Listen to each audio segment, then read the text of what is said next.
Hi ನಮಸ್ತೆ, welcome to ನಂದೋಸ್ life Kannada. 13ನೇ ದಿನದ vlog, ಶುಕ್ರವಾರದ ವ್ಲಾಗು. ಬೆಳಗ್ಗೆ ಸ್ವಲ್ಪ ಬೇಗನೆ ಎದ್ದು ಎಲ್ಲ ಕೆಲಸನೂ ಗ್ಯಾಸೆಲ್ಲ ಒರೆಸಿ ಪಾತ್ರೆ ಉಜ್ಜಬೇಕಾಗಿತ್ತು. ಪಾತ್ರೆ ಎಲ್ಲ ಉಜ್ಜಿ ಒಂದೊಂದೇ ಕೆಲಸ ಸ್ಟಾರ್ಟ್ ಮಾಡಿದೆ. ಏನಪ್ಪ ಅಂದರೆ ಇವತ್ತು 11ನೇ ದಿನ ತಿಥಿ ಇದೆ. ಸೊ ಅಲ್ಲಿ ಹೋಗಬೇಕಾಗಿತ್ತು, ಹೋಟೆಲ್ಲೂ ಇಡಬೇಕು. ಹೋಟೆಲಿಂದ ಬಂದು ಆಮೇಲೆ ಅಲ್ಲಿಗೆ ಹೋಗಬೇಕಾಗಿತ್ತು. ಸೊ ಹಾಗಾಗಿ ಎಷ್ಟು ಬೇಗ ಕೆಲಸ ಆಗುತ್ತೋ ಅಷ್ಟು ಬೇಗ ಕೆಲಸ ಮುಗಿಸ್ಕೊಳ್ಳೋಣ ಅಂತ ಹೇಳಿ ಕೆಲಸ ಸ್ಟಾರ್ಟ್ ಮಾಡಿರೋದು. ಸೊ ಇನ್ನೂ ಯಾರೆಲ್ಲ ಚಾನಲ್ನ ಸಬ್ಸ್ಕ್ರೈಬ್ ಮಾಡ್ಕೊಂಡಿಲ್ಲ, ಪ್ಲೀಸ್ ಸಬ್ಸ್ಕ್ರೈಬ್ ಮಾಡ್ಕೊಳ್ಳಿ. ಹಾಗೆ ಪಕ್ಕದಲ್ಲಿರೋ ಬೆಲ್ ಬಟನ್ನ ಕ್ಲಿಕ್ ಮಾಡಿ ನಾನು ಹಾಕೋಂಥ ವೀಡಿಯೋಸ್ ನಿಮಗೆ ಬರುತ್ತೆ. ಹಾಗೆ ಲೈಕ್ ಮಾಡೋದನ್ನ ಮರಿಬೇಡಿ. ನೀವು ಮಾಡೋ ಲೈಕ್ ನನಗೆ ಹೊಸ ವೀಡಿಯೋಸ್ ಮಾಡೋದಕ್ಕೆ ಮೋಟಿವೇಶನ್ ಸಿಕ್ದಂಗೆ ಆಗುತ್ತೆ. ಸೊ ಏನಪ್ಪ ಅಂದರೆ, ದೇವರು ಬಯಸಿದ್ದೆಲ್ಲ ಕೊಟ್ಟಿಲ್ಲ ಅಂದರೂ ಪರವಾಗಿಲ್ಲ, ಬಯಸಿದ್ದೆಲ್ಲ ಉಳಿಸ್ಕೊಳ್ಳೋ ಯೋಗ ಕೊಟ್ಟಿಲ್ಲ ಅಂದರೂ ಪರವಾಗಿಲ್ಲ ಭಗವಂತ. ಆದರೆ ಇರೋದನ್ನು ಉಳಿಸ್ಕೊಳ್ಳೋ ಯೋಗ ಕೊಟ್ಟರೆ ಸಾಕು ಅಂತ. ಯಾಕೆ ಈ ಮಾತು ಹೇಳ್ತಾ ಇದ್ದೀನಿ ಅಂದರೆ, ಕೆಲವರು ಇರೋದನ್ನು ಬಿಟ್ಟು ಇಲ್ಲದೇ ಇರೋ ಕಡೆ ಹುಡ್ಕೊಂಡು ಹೋಗ್ತಾ ಇರ್ತಾರೆ. ಈಗ ನಾವೇನೆಲ್ಲ ಅಂದ್ಕೊಂಡಿರ್ತೀವಿ, ಸೊ ಅದು ನಮಗೆ ಸಿಗ್ತಾ ಇರೋದಿಲ್ಲ. ಸೊ ಅದರಿಂದನೇ ಹೋಗಿ ಇರೋದನ್ನು ಕೂಡ ನಾವು ಕಳ್ಕೊತಾ ಇರ್ತೀವಿ, ಅದು ನಮಗೆ ಗೊತ್ತಿರೋದಿಲ್ಲ. ಸೊ ಅದು ತುಂಬ ಇಂಪಾರ್ಟೆಂಟ್ ಆಗುತ್ತೆ ಈಗಿನ ಜೀವನದಲ್ಲಿ. ಸೊ ನಮ್ಮ ಹತ್ರ ಯಾವ ವಸ್ತು ಇದೆ, ಈಗ ನನ್ನ ಹತ್ರ ಒಂದು ವಸ್ತು ಇದೆ, ಆ ವಸ್ತುನ ಬಿಟ್ಬಿಟ್ಟು ನಾನು ಇನ್ನೊಂದು ವಸ್ತುನ ಇಷ್ಟಪಟ್ಟಿರ್ತೀನಿ, ಆ ವಸ್ತು ಹಿಂದೆ ನಾನು ಹೋಗ್ತಾ ಇರ್ತೀನಿ. ಆದರೆ ಇನ್ನೊಂದು ಅಂತ ನನಗೋಸ್ಕರ ಕಾಯ್ತಾ ಇರುತ್ತಲ್ಲ, ನಾನು ಹೇಗೆ ಇರಲಿ, ನಾನು ಹೇಗೆ ಬರಲಿ, ಅದನ್ನು ಅಕ್ಸೆಪ್ಟ್ ಮಾಡ್ಕೊಳ್ಳೋಕ್ಕೆ ವೆಯ್ಟ್ ಮಾಡ್ತಾ ಇರುತ್ತಲ್ಲ, ಆ ವಸ್ತು ಆ ವ್ಯಕ್ತಿ ಏನಾಗಿರ್ಬೋದು, ಇದನ್ನಾಗಿರ್ಬೋದು, ನನಗೆ ಅದ್ರ ಗಮನನೇ ಇರೋದಿಲ್ಲ. ಸೊ ಅವಾಗೇನಾಗುತ್ತೆ, ಬೇಡದೇ ಇರೋರ ಹಿಂದೆ ನಾವು ಹೋಗಿ ಬೇಕಾಗಿರೋರನ್ನ ಬಿಟ್ಕೊಟ್ಟಾಗ ಅವ್ರನ್ನ ಇಬ್ಬರನ್ನೂ ಕಳ್ಕೊಂಡ್ಬಿಡ್ತೀವಿ ನಾವು. ಸೊ ಅದು ಆಗಬಾರ್ದು ಜೀವನದಲ್ಲಿ ಯಾವತ್ತೂ ಅಷ್ಟೇ.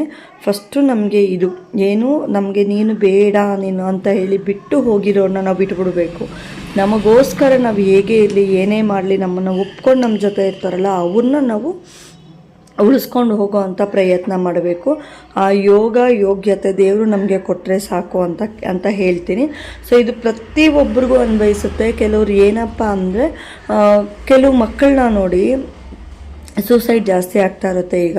ಸೊ ಚಿಕ್ಕ ಹುಡುಗರು, ಒಂದು 15, 19, 20 ವರ್ಷದ ಹುಡುಗರೆಲ್ಲ ಲವ್ ಸಿಗಲಿಲ್ಲ ಅಂದ್ಬಿಟ್ಟು ಸೂಸೈಡ್ ಮಾಡ್ಕೊತಾ ಇರ್ತಾರೆ. ಸೊ ಅದಕ್ಕಿಂತ ಅತ್ಯಮೂಲ್ಯವಾದದ್ದು ತಂದೆ ತಾಯಿ ಪ್ರೀತಿ. ಆ ತಂದೆ ತಾಯಿ ಪ್ರೀತಿನ ಬಿಟ್ಬಿಡ್ತಾರೆ ಅವರು. ಸೊ ಅದನ್ನು ಕೇಳೋದು ಕೂಡ ಇಲ್ಲ ಅವರು. ಆ ಹುಡುಗಿನೋ ಇಲ್ಲ ಆ ಹುಡುಗನೋ ನನ್ನ ಬೇಡ ಅಂದ್ಬಿಟ್ಟು ಒಂದು ಸೂಸೈಡ್ ಮಾಡ್ಕೊಳ್ಳೋದು, ಇಲ್ಲ ಅವ್ರಿಗೋಸ್ಕರನೇ ವೆಯ್ಟ್ ಮಾಡೋದು, ಇಲ್ಲ ಅವ್ರನ್ನೇ ಏನೋ ಕಟ ಮಾಡಿ ಮದುವೆ ಆಗೋದು, ಲಾಸ್ಟಿಗೆ ಅವ್ರ ಲೈಫೇ ಹಾಳಾಗೋಗ್ಬಿಡುತ್ತೆ. ಸೊ ಇಂಥದ್ದೆಲ್ಲ ಜೀವನದಲ್ಲಿ ನಡೀತಾ ಇರುತ್ತೆ. ಆವಾಗ ನಿಮ್ಮ ಅಪ್ಪ ಅಮ್ಮ ನಿಮಗೆ ಎಷ್ಟು ವ್ಯಾಲ್ಯೂಯಬಲ್ ಇರ್ತಾರೆ, ನಿಮ್ಮ ಅಪ್ಪ ಅಮ್ಮ ನಿಮ್ಮನ್ನು ಎಷ್ಟು ಪ್ರೀತಿ ಮಾಡ್ತಿರ್ತಾರೆ, ಅವ್ರಿಗಿನ ಮನೇಲಿ ಎಷ್ಟೊಂದು ಪ್ರೀತಿ ಸಿಕ್ಕಿರುತ್ತೆ. ಅಪ್ಪ ಅಮ್ಮನ ಪ್ರೀತಿ, ಅಣ್ಣ ತಮ್ಮಂದ್ರ ಪ್ರೀತಿ, ಅಕ್ಕ ತಂಗಿರ ಪ್ರೀತಿ, ದೊಡ್ಡಪ್ಪ ಚಿಕ್ಕಪ್ಪ ಮಾವ ಅತ್ತೆ ಅಜ್ಜಿ ತಾತ, ಇಷ್ಟು ಜನದ ಪ್ರೀತಿ ಬಿಟ್ಟು ಒಬ್ಬ ವ್ಯಕ್ತಿಗೋಸ್ಕರ ನೀವು ಅವರಿಂದ ಹೋದರೆ ಇಷ್ಟೂ ಜನದ ಮೇಲೆ ಇರೋ ಒಂದು ಇದನ್ನು ನೀವು ಕಳ್ಕೊತೀರಾ.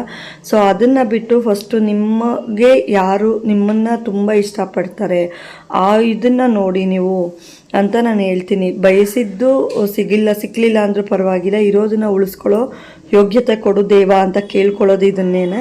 ಸೊ ಇದು ತುಂಬ ಜನಕ್ಕೆ ಸಿಗೋದಿಲ್ಲ, ಇರೋದನ್ನು ಉಳಿಸ್ಕೊಂಡು ಹೋಗಿ ಅಂತ ಹೇಳ್ತಾ ಇದ್ದೀನಿ. ಸೊ ಪಾತ್ರೆ ಎಲ್ಲ ಉಜ್ಜಿದಾದ್ಮೇಲೆ ಚಟ್ನಿ ಎಲ್ಲ ರುಬ್ಬಿಟ್ಟು ಆಚೆ ಎಷ್ಟಾಗುತ್ತೋ ಅಷ್ಟು ಕೆಲಸ ಮಾಡಿಕೊಂಡು ಹೋಟೆಲ್ ಹತ್ರ ಹೋಗಿ, ಹೋಟೆಲ್ ಹತ್ರದಿಂದ ಬಂದು ಆಮೇಲೆ ಸ್ಟಾರ್ಟ್ ಮಾಡೋದು. ಸ್ನಾನ ಎಲ್ಲ ಆಗಿರುತ್ತೆ ಆಲ್ರೆಡಿ. ಬಂದು ಕೈಕಾಲು ಮುಖ ತೊಳ್ಕೊಂಡು ಡ್ರೆಸ್ ಚೇಂಜ್ ಮಾಡಿಕೊಂಡು ಹೋಟೆಲ್ ಹತ್ರ ಇನ್ನು ಅಲ್ಲಿಗೆ ಹೋಗೋದೇನೆ. ಹೋಗಬೇಕಾದ್ರೆ ಏನೆಲ್ಲ ಆಯಿತು, ಏನೆಲ್ಲ ತೊಗೊಂಡ್ವಿ, ಅಲ್ಲಿ ಅಷ್ಟೊಂದು ಕ್ಯಾಪ್ಚರ್ ಮಾಡೋಕ್ಕಾಗಲ್ಲ ನನಗೆ. ಯಾಕಪ್ಪ ಅಂದರೆ ಜಸ್ಟ್ ನಾವು ಫೋನ್ ಹಿಡ್ಕೊಂಡು ನಿಂತ್ಕೊಳ್ಳೋಕ್ಕಾಗಲ್ಲಲ್ವ, ನಾವೇನಾದರೂ ಒಂದು ಮಾಡ್ತಾ ಇರಬೇಕಾಗುತ್ತೆ. ಸೊ ಹಾಗಾಗಿ ಬನ್ನಿ ಕಂಟಿನ್ಯೂ ಮಾಡೋಣ. ಅಲ್ಲಿ ಸ್ವಲ್ಪನೇ ಕ್ಲಿಕ್ ಮಾಡೋಕ್ಕಾಗಿದ್ದು ನನ್ನ ಕೈಯಲ್ಲಿ. ಏನೇನು ಅಂದರೆ ಜಸ್ಟ್ ಒಂದು ಏನೆಲ್ಲ ಟವಲ್ಸ್ ಬಂದಿರುತ್ತೆ ನಮಗೆ, ಅದನ್ನ ಮಡ್ಚಿಡೋದು, ದೇವ್ರ ಮನೇನ ಅರೇಂಜ್ ಮಾಡಿದ್ದು. ಸೊ ಅಲ್ಲಿ ಸ್ವಲ್ಪ ಎಲ್ಲ ಕುತ್ಕೊಂಡು ಮಾತಾಡ್ತಿದ್ರು, ಅದನ್ನು ನಾನು ವಿಡಿಯೋ ಮಾಡೋಕ್ಕಾಯ್ತು. ಇನ್ನು ಆಮೇಲೆ ಫೋನ್ ಸ್ವಿಚ್ ಆಫ್ ಆಗೋ ಮೋಡಲ್ಲಿತ್ತು. ಸೊ ಹಾಗಾಗಿ ವಿಡಿಯೋ ಮಾಡೋಕ್ಕಾಗಿರಲಿಲ್ಲ. ಸೊ ಬನ್ನಿ, ನಾನೀಗ ಮ್ಯೂಸಿಕ್ ಆ್ಯಡ್ ಮಾಡಿ ಬಿಡ್ತೀನಿ. ಪೂರ್ತಿ ವೀಡಿಯೋಸ್ನ ನೋಡಿ. ಇನ್ನೂ ಯಾರೆಲ್ಲ ಚಾನಲ್ನ ಸಬ್ಸ್ಕ್ರೈಬ್ ಮಾಡ್ಕೊಂಡಿಲ್ಲ ದಯವಿಟ್ಟು ಸಬ್ಸ್ಕ್ರೈಬ್ ಮಾಡ್ಕೊಳ್ಳಿ, ಸಪೋರ್ಟ್ ಮಾಡಿ. ಪೂರ್ತಿ ವೀಡಿಯೋಸ್ನ ನೋಡಿ ನನಗೆ ಸಪೋರ್ಟ್ ಮಾಡಿ ಅಂತ ಕೇಳ್ಕೊಳ್ತಾ ಇದ್ದೀನಿ. ಬನ್ನಿ ಈಗ ವಿಡಿಯೋನ ನಾನು ಕಂಟಿನ್ಯೂ ಮಾಡ್ತಾಯಿದ್ದೀನಿ. ದಯವಿಟ್ಟು ನನ್ನ ಕೈ ಮುಗಿದು ನಿಮ್ಮನ್ನು ಬೇಡ್ಕೊತಾ ಇದ್ದೀನಿ. ಪ್ರತಿಯೊಬ್ಬರು ವೀಡಿಯೋಸ್ನ ಫುಲ್ಲು ನೋಡಿ. ತುಂಬ ಜನ ಸಬ್ಸ್ಕ್ರೈಬರ್ಸು ನನಗೆ ಮೈನಸ್ ಆಗ್ತಿದೆ, ಯಾಕೆ ಅಂತ ಗೊತ್ತಾಗ್ತಿಲ್ಲ. ಪೂರ್ತಿ ವೀಡಿಯೋಸ್ನ ನೋಡಿ ನನಗೆ ಸಪೋರ್ಟ್ ಮಾಡಿ ಅಂತ ಕೇಳ್ಕೊಳ್ತಾ ಇದ್ದೀನಿ. ಬನ್ನಿ ಈಗ ಕಂಟಿನ್ಯೂ ಮಾಡ್ತೀನಿ.